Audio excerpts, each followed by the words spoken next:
Welcome to a new test and teardown video.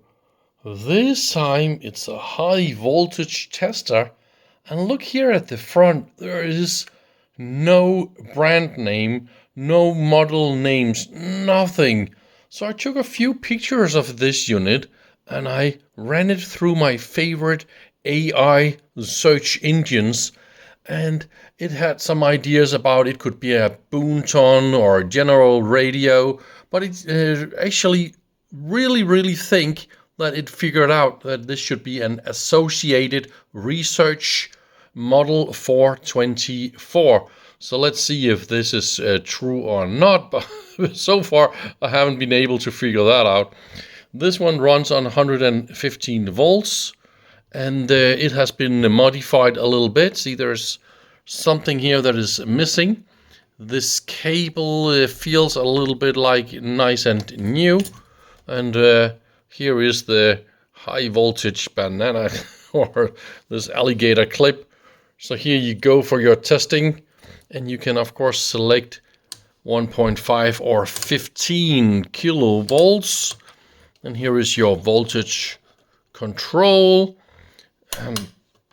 The current, you can short the current, or is it the output you short? I don't know. This is of course the output you short. So you discharge the output, but this is really weird. 100 microamps or 500 microamps. How about that? So let's look what is behind, because there is no box, there is no cabinet. I just got it like this. So let's see what we got. So here at the inside, it's of course not a big surprise to see some tubes. There will be rectifier tubes for very high voltage. And I bet we also see some capacitors and some capacitors and all that right here. So that means it's a voltage doubler, tripler, something like that, right? To get the voltage up. And here's an over voltage discharge. How about that? Looking really beautiful. But of course the oscillator tube is missing. And without that, and without figuring out exactly what model or brand it is, and I did, of course, we did find the manual for this associated research model 424, but there are no schematics, there are no pictures, there's just a lot of text and a lot of blah about what it can do and that. So it's still not a confirmed proof exactly what is this model, and without a schematic or without any information about this oscillator tube, I mean, I am a little bit reluctant to power this up and just plug in a random tube. That is not going to happen. And also, look at those fantastic transformers. I mean, if this one is connected to the high voltage, I mean, this has to be the high voltage transformer, right? But the other one also looks like a real hefty transformer for the job. Maybe it's because we got some really good isolated windings for the different heaters of the tubes. So that is why you see this super extra isolation here. Look at that. And the final stage isolation, that will be the red wires we see right here. And that is, of course, for the last of the rectifier tubes. And there's something going on up here. It's slimy, nasty. I think this is some oil that is somehow leaked out of something. There is some resistors, and that will be some other diodes in these tubes. That is the normal selenium high voltage diodes. They look like that. So why are we having that and then those tubes? I really don't understand that yet. And what exactly is going on in here? It looks like a resistor of some sort, right? So I have to open that and have a little look. So here we go at the bottom. Look at that, absolutely fantastic. What they have done here with this ring, is this to prevent corona or is it to prevent fingers from touching or something like that? So here is, of course, this rectifier tube that is connected to ground, obviously. So here it's not super dangerous, and that will be the other diodes that goes higher and higher. That will be a high frequency oscillator tube coupled somehow to, yeah, they're together with this transformer, obviously.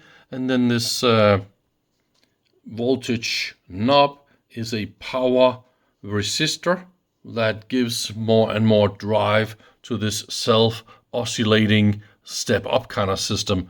I think that is more or less how this works. And so far, I'm not really able to do a lot more than that without figuring out this. So I will go super deep search mode from now on and see if I can figure anything out.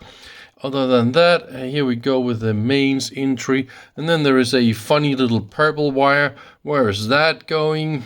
Not to anything I know of. And how old is this? Maybe I can find some information digging around here on those components. Sometimes we can find some date codes, but that is something I will do a little bit of research about. I'm trying to figure out if all the components actually work in this unit, just to see also how old they are and what can we figure out. So the first thing I was looking at, I pulled out those capacitors, because sometimes you can find a lot of information written on these. Look at that tiny, tiny little almost invisible dot. That is, of course, super important. 15,000 volts. And you don't see any year codes on the capacitors. But look at how hammered down they are. I think this unit is from the mid-40s, and this explains the age, because the only thing that I could find so far is actually written on one of the tubes. Here we go. See, 1948. So that could, this is so far what I got. Oh yes, inside this big plastic part we had here, there is this big hefty resistor. I think this has something to do with the voltmeter or something like that here, right? And it says 28.5 mega ohms, 5%. Well, look at that. It is 250 giga ohms, and it is changing. It's definitely not working. So that is, well, the first component that is not working. Now I'll go and see if I can find some more that's not working. So we got another high voltage resistor right here. And I think inside this tube, I think we have two more resistors, because look at that. Here's the output. It's connected to those two, and they are, if I flip my camera like that, look, in parallel, and here as well. See, and this end here is soldered to a red wire, and correctly they are soldering it using a special technique. Look at that, where they have big round edges, no sharp pointy anything, because that will create all sorts of corona.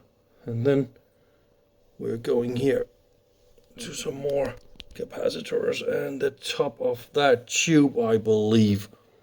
But anyway, I need to investigate everything, so I need to pull it apart real careful.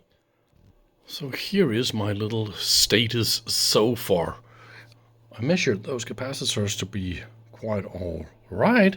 I am now measuring the other capacitors. This is a 500 pico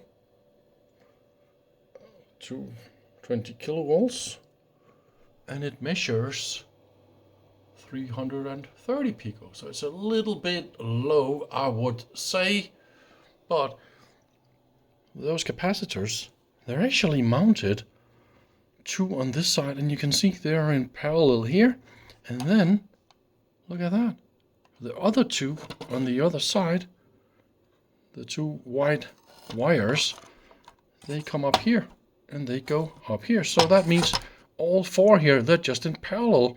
So 4 times 500, that should be 2 nano. And the others, there should be about 3.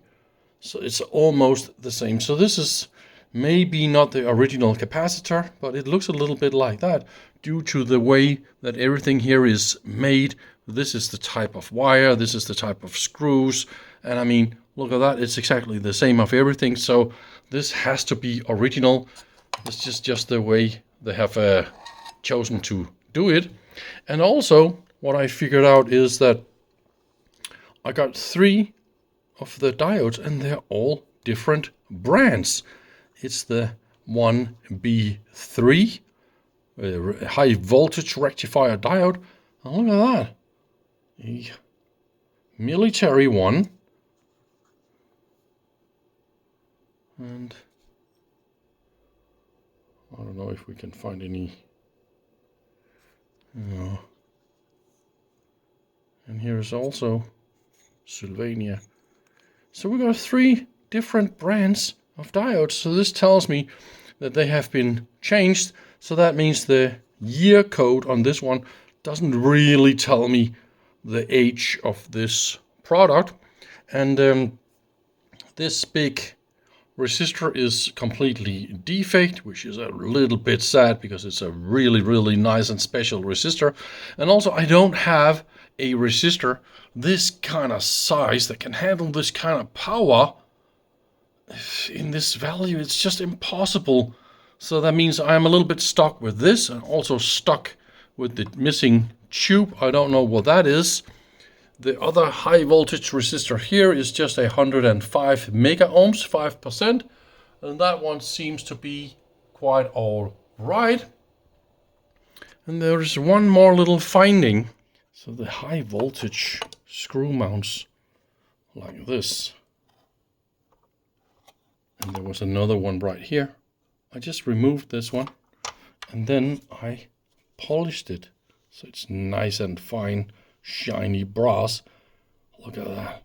And it is to avoid sparks and corona, to give it all this surface and a super smooth outside dimension like this. If you have any pointy, sharp edges, you're gonna have a spark or something.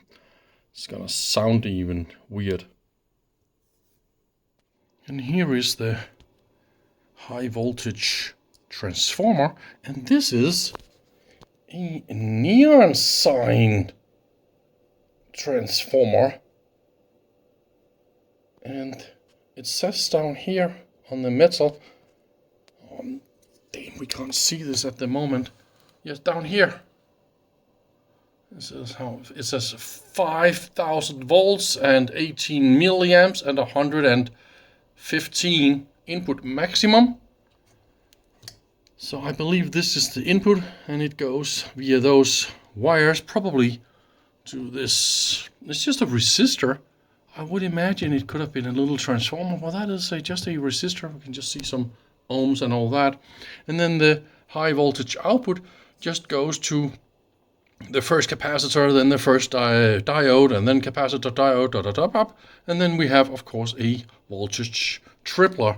So that is more or less all I wanted to show in this video. I think I'll put this on pause until I am able to find out any more. So if you really happens to know the name of the brand, the model name and number of this unit, is there any way you can tell me what it is? Because none of all the fantastic picture searchers, they cannot tell me even the brand name or model name, nothing. I don't know any goddamn thing about this one. So this is a little bit annoying. So thank you very much for watching, and please help me. Bye bye.